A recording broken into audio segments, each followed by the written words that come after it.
Hello everybody, hope you're well, hope you're fantastic. My name is Gavin Mkabela, and I just wanted to welcome you to my YouTube channel, Gav Talks Property and Finances. Now, I just wanted to say happy 2021, and I hope that this year is going to be an amazing year for you. Despite the COVID pandemic, I know that a lot of people have lost their loved ones, a lot of people have lost jobs, businesses have gone down, but we still here, right? So I know that this year is gonna be a fantastic year for you, and you're just gonna be killing it in all the areas of your life. Now today, this is the first video that I'm doing for 2021 for my YouTube channel, and I'm not rolling by myself. I'm rolling with my beautiful and incredible and smart daughter, Neo.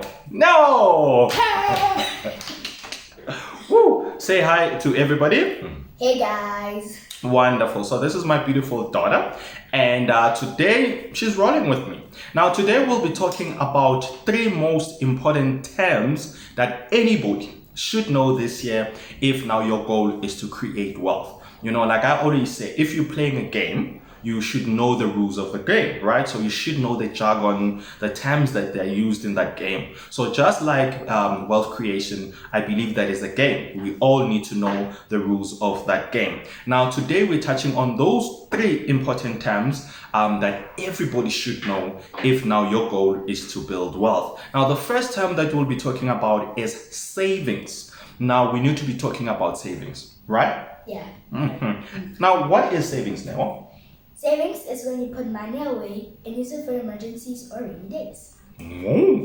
So everybody needs to make sure that you have reserves, right? So you have some money stashed somewhere. I know some people put it under the mattress, but yeah, you put it somewhere in case things happen. Emergencies, they don't warn us that, they're gonna happen. They just come, they rock up, and now they need money. So what do? So you need to make sure that you do have those reserves at the end of the day. Now maybe take us through, some of the examples of emergencies. Okay. In case a child is sick, or your car breaks down in the middle of the month before you get paid. Imagine that, right? Yeah. So your car breaks down in the middle of the month and you don't have money. And maybe you need the car for your job. What are you gonna do? You see, it's a problem. But if now you have reserves, then you don't worry because you can always use the money. You get what I'm saying? Yeah. Now the second term that we'll be talking about is investment. Now, what is investment? Investment is paying for something and expecting to get a return. So you put money into something expecting to get a return. That's what it is, so it can be Bitcoin, it can be property, it can be, investing in a business, whatever it is. But at the end of the day, I put my money into something expecting to get something more than what I've put in. And that's what investment is all about. And the third one that we'll be talking about is capital appreciation. Now, it's one of the terms that I talk about a lot, capital appreciation. Now, what is capital appreciation? Capital appreciation is when increase in value of an asset.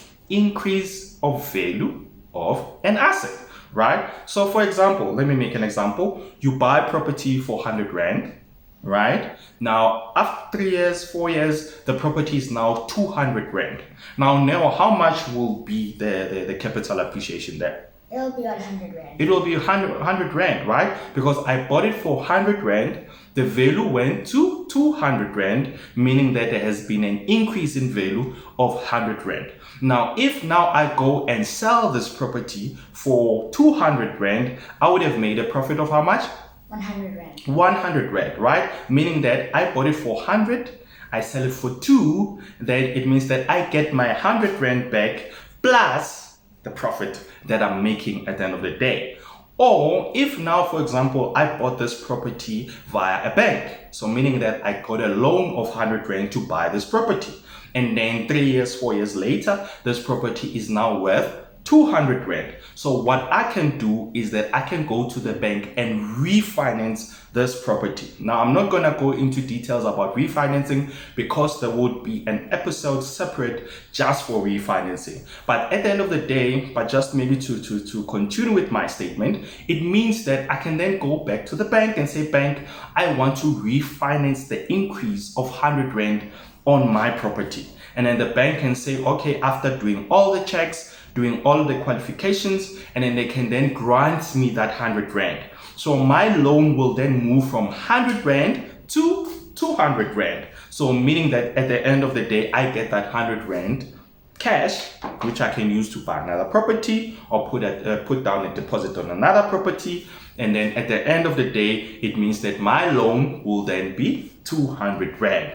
Now, I hope that these things will help you in just to be able to understand in terms of what you need to be doing for you in order for you to then build wealth in 2021. So number one, you need savings, right? Reserves, emergency funds. Number two, you need investments, because at the end of the day, I put in money and expecting to get a return. And then number three, we talk about capital appreciation. So we buy then assets that we know that they can be able to grow in value, which we can leverage against that value, whether it's to sell at the profit or we can go and refinance them. Now, I hope that these three things are definitely gonna help you to be able to just make your life a little bit easier on your journey to building wealth. Now, I'm so super excited that my daughter could be able to join me today, so we hope that it definitely helped and you guys are going to be able to, just apply what we've spoken about, and it will definitely help you.